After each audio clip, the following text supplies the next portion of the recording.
نبی صلی اللہ علیہ وسلم نے فرمایا کہ جب کوئی بندہ یہ کلمات ادا کرتا ہے تو اللہ تعالیٰ کہتے ہیں میرے بندے نے میری حمد و ثنا کی، اس نے میری بزرگی بیان کی، اس نے میری زبان سے تعریف کی۔ اور پھر جب وہ کہتا ہے ایاک، نبی نے فرمایا کہ اللہ تعالیٰ کہتے ہیں کہ میرے اور میرے بندے کے درمیان یہ ایگریمنٹ ہو گیا ہے، وَلِعَبْدِي مَا سَأَلَ، اب وہ اس قابل ہے کہ مجھ سے کچھ مانگے گا تو میں اس کو دوں گا۔ تو اس سے ہمیں پتہ چلتا ہے کہ سورہ فاتحہ میں جو سب سے اہم ترین آیت ہے، اور اس کو سورہ فاتحہ کو قرآن کے بالکل شروع میں رکھا گیا، اسی وجہ سے اس کا نام فاتحہ دیا گیا ہے۔ فاتحہ یعنی کھولنے والی، مفتاح عربی میں چابی کو بھی تو اس میں جو سب سے اہم ترین جملہ ہے نا، جو اسلام کا گویا نبی صلی اللہ علیہ وسلم نے اتنی خوشخبریاں سنائی ہیں نا یتیم کی کفالت پہ۔ ہمارے ایک استاذ بتا رہے تھے بعض دفعہ تو اتنا لاڈ پیار اور اس کو اتنی سہولتیں دیتے ہیں، وہ یتیم کو بگاڑ دیتے ہیں، یعنی اس کو لے جا کے نا شاپنگ کراتے ہیں، خرچ کرتے ہیں، تلاش کر رہے ہوتے ہیں کوئی خاندان میں یتیم ہو۔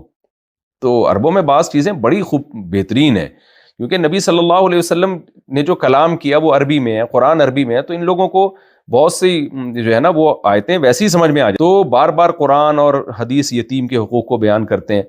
تو ہم نے دیکھا ہے کہ جو ہے نا جس طرح ہماری سوسائٹی میں یتیم کو جو پروٹوکول ملنا چاہیے وہ ہماری سوسائٹی میں ملتا نہیں ہے۔ وقتی طور پر تو لوگ رو رہے ہوتے ہیں، باپ مر جائے تو ہائے یتیم بچے، 2-4 دفعہ کچھ چندہ وندہ بھی دے دیں گے، اس کے بعد ان بچوں کو کوئی پوچھنے والا نہیں ہوتا، تربیت بھی نہیں ہوتی، اور جو حال ہوتا ہے وہ سب کو پتہ ہے۔ تو اس لیے اللہ قرابت داروں کے بعد یتیم کا حق بیان کیا، والمساکین، پھر اس کے بعد عام غریبوں کا، مسکینوں۔ اسلام کی بیس یہاں سے شروع ہوتی ہے کہ جس نے پیدا کیا ہے نا، خالق، آپ اپنے آپ کو اس کے حوالے کر دیں۔ تو نعبدو کا یہ مطلب ہے کہ ہم صرف غلامی صرف اللہ کی ہوگی۔ ہاں، اللہ نے ہمیں کسی کی اطاعت کا حکم دیا تو ہم اس کی اطاعت کریں گے، تو غلامی جو ہے نا وہ صرف اور صرف اور صرف اللہ کی ہوگی۔ تو یہاں عبادت کا لفظ آیا ہے، تو دیکھیں عبادت کے جو لفظی، کیونکہ عبادت جو ہے نا اسلام کیا کہتا ہے کہ عبادت صرف اللہ کی ہوگی، تو آپ کو پتا ہونا چاہیے عبادت کہتے کس کو ہیں۔ وجہ اس کی ہے کہ نبی صلی اللہ علیہ وسلم نے فرمایا قرب قیامت میں لوگ شراب کا نام تبدیل کر کے اس کو حلال کر لیں گے، استعمال کرنا شروع کر دیں گے۔